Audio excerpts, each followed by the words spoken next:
Exam hall का नाम सुनते ही दिल की धड़कनें तेज हो जाती हैं। कितना भी पढ़ लो यार, अंदर जाते ही सब गड़बड़ हो ही जाता है। लेकिन आज मैं इस वीडियो के माध्यम से बताऊंगी कि एग्जाम हॉल में जाने से पहले क्या करना चाहिए, एग्जाम हॉल में क्या करना चाहिए, और ये भी बताऊंगी कि पेपर मिलने के बाद सबसे पहले क्या करना चाहिए। इससे आप पूरे कॉन्फिडेंस के साथ पेपर देकर बाहर निकलोगे। So let's see part 1, exam hall में जाने से पहले क्या करें या फिर एग्जाम के एक रात पहले क्या करना चाहिए। पहला, रात को देर तक मत पढ़ो। लास्ट नाइट जाग कर पढ़ने से दिमाग स्लो हो जाता है। सो एक रात पहले आप अपनी अच्छे से नींद पूरी करो ताकि एग्जाम हॉल में आपको नींद ना आए। दूसरा, एडमिट कार्ड प्लस जरूरी सामान रात को ही तैयार करके रख लो ताकि सुबह की टेंशन ही खत्म।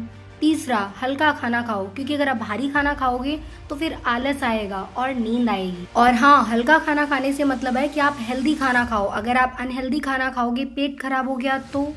चौथा, पॉजिटिव सेल्फ टॉक करो। अपने आप से बोलो कि मैंने तैयारी की है, मैं अपना बेस्ट करूंगा। पांचवा, एग्जाम सेंटर पर कम से कम 30 मिनट पहले पहुंचो क्योंकि अगर आप लास्ट में भागते हुए जाओगे तो आप थक जाओगे और आधा कॉन्फिडेंस आपका वहीं गेट पर ही गिर जाएगा। थोड़ा पहले जाने से ये फायदा है कि आप वहां जाकर थोड़ा सा रेस्ट कर सकते हो अगर आप थके होगे, और दूसरा वहां के एनवायरनमेंट में फैमिलियर हो सकोगे। अब आता है पार्ट 2, एग्जाम हॉल के अंदर हमें क्या क्या नहीं करना चाहिए।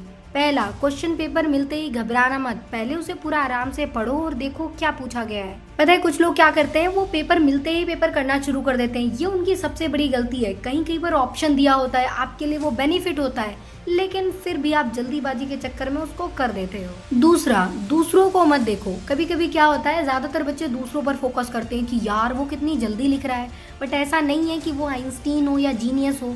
कभी कभी वो खुद को पैनिक कर रहा होता है, पैनिक इन द सेंस कि वो गलत कर रहा होता है लेकिन उसको पता ही नहीं कि वो कर क्या रहा है। सो इसलिए दूसरों को नहीं देखो, आप अपने आप पर फोकस करो। और हाँ, इस गलत फहमी में खुद को डिमोटिवेट मत कर लेना कि जो कर रहा है वो नेक्स्ट टॉपर होगा, ऐसा जरूरी नहीं है।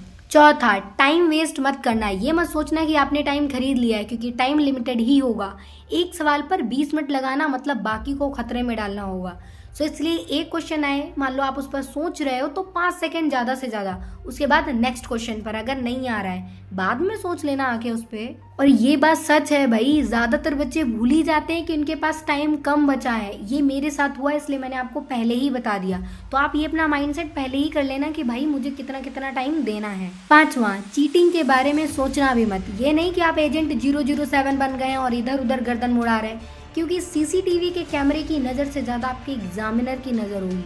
और फिर यार क्यों ही आपको एक साल अपना बर्बाद करना है ना। तो ये काम करना ही नहीं है। आप जो सोच कर गए हो, आपने जो पढ़ा है, बस उसी को लिखो। छठा, लास्ट टाइम पर ज़्यादातर बच्चे गड़बड़ करते हैं कि यार इतना टाइम बचा हुआ है, ये क्वेश्चन छूट गया, वो क्वेश्चन छूट गया, और क्या करते हैं किसी दूसरे का आंसर किसी दूसरे में लिख देते हैं। तो जब आप शांत रहोगे तो ही आप सही आंसर्स को लिख पाओगे। सो इसलिए लास्ट टाइम पर आपको शांत रहना है और अच्छे से सोचकर आंसर लिखना है, कोई जल्दीबाजी नहीं करनी है। अब समझते हैं पार्ट 3 के बारे में कि पेपर मिलने के बाद आखिर क्या करना चाहिए। पहला, सबसे पहले पूरा पेपर पढ़ो, देन उसके बाद में आसान सवाल पहले करो क्योंकि इससे क्या होगा, आपका कॉन्फिडेंस बूस्ट होगा। क्योंकि कॉन्फिडेंस बढ़ने के बाद में जब आप आगे के क्वेश्चन करोगे तो आपका दिमाग जल्दी से ही आंसर को बूस्ट अप कर लेगा। दूसरा, टाइम को डिवाइड कर लो। भाई देखो, आपके पास 3 ही घंटे होंगे तो हर सेक्शन को अलग अलग टाइम पर डिवाइड कर लो कि इस सेक्शन में मुझे इतना टाइम देना है, फिर तुरंत आगे सेक्शन में बढ़ जाना है। अगर कुछ नहीं आ रहा है पहले सेक्शन में तो उसको छोड़कर आगे बढ़ो, बाद में उसको देख लेना। तीसरा, साफ सुथरा लिखो। भले से ही आपकी राइटिंग कैसी हो लेकिन उन्हें समझ में आना चाहिए कि आपने लिखा क्या है, क्योंकि प्रेजेंटेशन से भी नंबर मिलते हैं। कभी कभी पढ़ाई से नहीं, प्रेजेंटेशन से नंबर मिल जाते हैं। चौथा, रफ वर्क सही जगह करो। ऐसा नहीं कि जहां मन मर्जी आया वहां पे रफ वर्क कर लिया, इससे एग्जामिनर को डिस्ट्रैक्शन होगी और वो कंफ्यूजन होगा, इरिटेट होकर आपके नंबर काट देगा। वैसे रफ वर्क करने के लिए 2 जगह होती हैं। एक तो आप जिस पेज में लिख रहे हो तो उसके साइड में आप लाइन खींचकर रफ वर्क कर सकते हो। दूसरा, लास्ट में एकदम कॉपी के लास्ट में आप एक पेज बना लीजिए, उस पर रफ वर्क कीजिए, ऊपर डाल दीजिए रफ वर्क। पांचवा, अगर आप पेपर को 10 मिनट पहले कर लेते हो तो ये बहुत अच्छी बात है क्योंकि फिर आपको 10 मिनट मिल जाएगा कि स्पेलिंग चेक करने के लिए, क्वेश्चन नंबर चेक करने के लिए, और क्या सही किया क्या गलत किया उसको चेक करने के लिए। सो यार कोशिश करना है कि आप 10 मिनट पहले पेपर को कर लो। छठा, डीप ब्रीथिंग करो। कभी कभी क्या होता है कि आपका दिमाग एकदम ब्लैंक हो जाता है, जो आता हुआ होता है वो भी नहीं आ रहा होता है।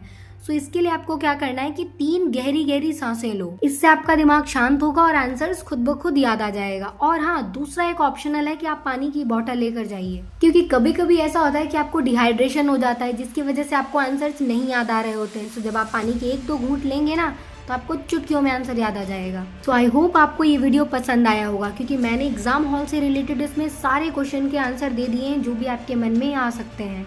देखो, एग्जाम हॉल में जाने का सबसे पहले आपका डिसिप्लिन ये होना चाहिए कि आपका मन शांत होना चाहिए, क्योंकि जब आप शांत रहकर कोई भी काम करते हो ना, तो वो बहुत अच्छा होता है और वहीं पर आपकी आधी जीत हो जाती है।